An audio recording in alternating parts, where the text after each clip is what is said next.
श्री स्वामी समर्थ.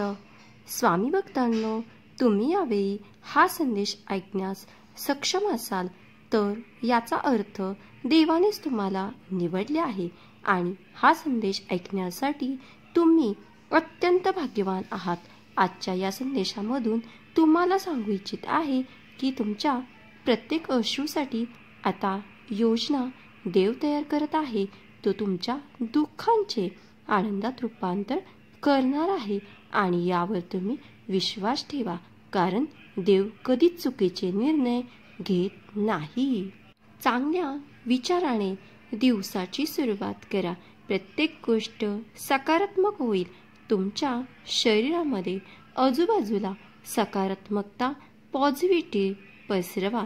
कधीही हार मानू नका, कारण देवाने तुमच्यासाठी तयार केलेले भविष्य खूप सुंदर आहे.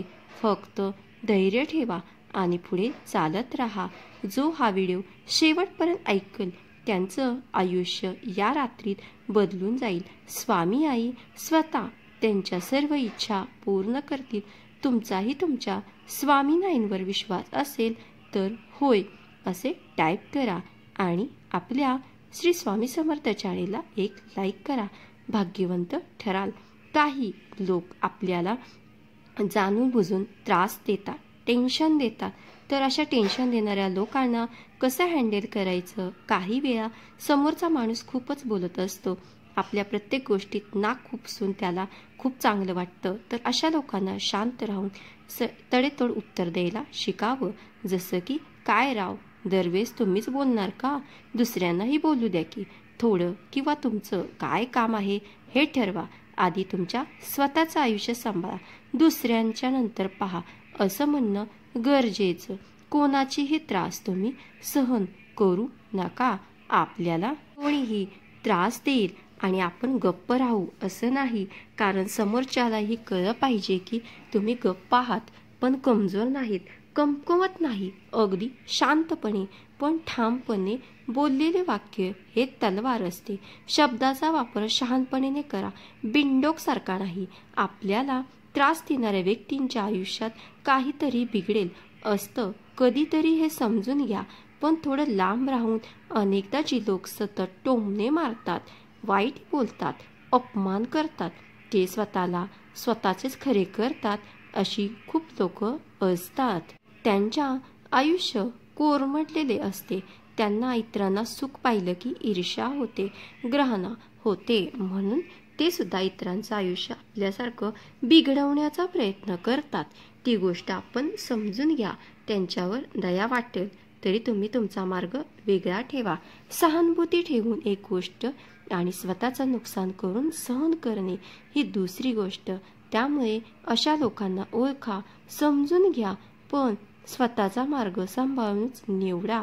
योग्य वेळेस समोरासमोर बोला आणि एकांतात स्पष्ट बोला. कधी वेळ येते की थेट बोलणं आवश्यक असते. एकांतात त्यांच्याशी संवाद साधा. मला असं वाटते की तुमचं बोलणं मला त्रास देते, तुम्ही मुद्दाम टोमणे मारता हे मला जाणवते असे स्पष्टपणे सांगा. मुद्दाम टोमणे मारता हे मला जाणवते आणि तुम्ही हे स्पष्टपणे आणि वक्तेपणा हेही एक शस्त्र आहे. कधी कधी अशा बोलण्यामुळे समोरच्याला कळतं की आपले जे मुद्दाहून वागतो आहोत ते समोरच्याला लक्षात येत आहे आणि हे वागणं चुकीचे आहे. आपण ते त्यांना पटवून द्या. वाईट असतात, त्यांना कितीही बदलण्याचा प्रयत्न केला तरी ते बदलत नाही. अशा वेळीस आपण जास्त तिथे डोकं न लावता आपल्या मार्ग योग्य तो निवडायचा. शक्य होईल तितकं त्यांना शांतपणे स्पष्ट बोलणे हे एक प्रभावी उत्तर आहे. सर्वात प्रथम तुम्ही स्वतःवर काम करा. आपलं स्वतःचा आत्मविश्वास वाढवा, मनोबल वाढवा. आपल्याला त्रास देणाऱ्या लोकांना शांत उत्तर द्यायचं असेल तर आधी स्वतःचं मन मजबूत ठेवा. जर तुम्हीच आतून शांत आणि दुखावलेले असाल तर तुम्ही ठामपणे आणि दररोज स्वतःसाठी वेळ काढा, ध्यान करा, व्यायाम करा, चांगल्या पुस्तकाचे वाचन करा. स्वतःच्या आत्मविश्वासात वाढ झाली की अशा त्रास देणाऱ्या लोकांचा बोलणं तुम्हाला जाचक ठरत नाही. त्यांना काय वाटतं यापेक्षा तुम्हाला काय वाटतं याला जास्त महत्त्व. मजबूत मन हे कोणालाही न घाबरण्याची ताकद देतो.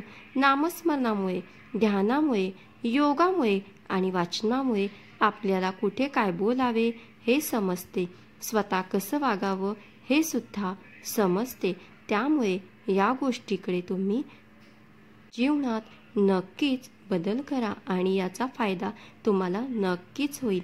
सहमत असाल तर होय देवा सहमत आहे असे टाईप करा आणि हा संदेश तुमच्या प्रियजनांना शेअर करा किंवा आपल्याला अशा मित्राला शेअर करा ज्याला त्रास होत आहे. दुसऱ्यांपासून श्री स्वामी समर्थ. जय जय स्वामी समर्थ. स्वामी भक्तांनो, कधीतरी अशी वेळ येते की तुम्हाला त्यात टेन्शन देणाऱ्या माणसाच्या वागणुकीविषयी इतरांना सांगावं लागतं. मग आयडिया करा, असा प्रसंग तयार करा. त्यांच्यासारखे त्रास देणारी व्यक्ती असेल आणि मस्त रंगवून हा प्रसंग इतरांना सांगा, पण नाव न घेता. यामुळे बाकीच्यांनाही तुमचं दुःख समजेल आणि त्या व्यक्तीला बरोबर न कळत धडा मिळतो. नाव न घेता चक्क उत्तर देणंही एक कौशल्य आहे, पण काही मूर्ख लोक असतात की त्यांना ते सुद्धा जमत नाही. वेळोवेळी सांगा स्वतःला की मी शांत आहे, मी संस्कृत आहे, मी माझी मर्यादा सोडणार नाही. कोणी अपमान केला, वाईट बोलले की प्रत्येक वेळी आपल्याला संताप येतोच, पण अशा वेळी स्वतःचे संवाद करा मनाशी. स्वतः म्हणा मी शांत आहे, मला असं वागणं शोभत नाही, मी ह्यापेक्षा वेगळा आहे. असं वारंवार सांगितलं की तुमचं रागवणारं मन थांबतं, विचार करून स्वतःला लागतं आणि स्वतःशी चांगलं बोलायला शिका. मग जगाशी काय बोलायचंय हे आपोआप समजेल. अशा विचारांनी तुम्ही न फसता योग्य मार्गावर राहता. अंतर्मन शांत असेल की बाहेरचं काहीच आपल्याला हलवू शकत नाही.